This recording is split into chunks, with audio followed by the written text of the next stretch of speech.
ห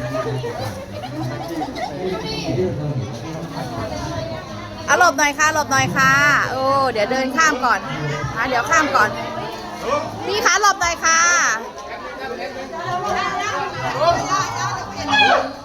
พี่หลบหน่อยค่ะนะเพราะว่าติดหลังคานะคะมาไม่ได้นะคะแต่พี่แดนนะคะสามารถเดินได้นะคะเดินได้แบบนี้ค่ะคานค่ะแบบให้ความสามารถในการที่จะล่อเรียกว่า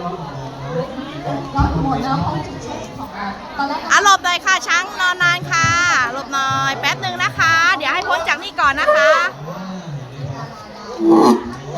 นะคะ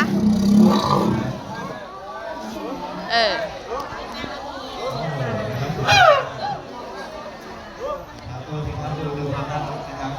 ที่ผ่านมา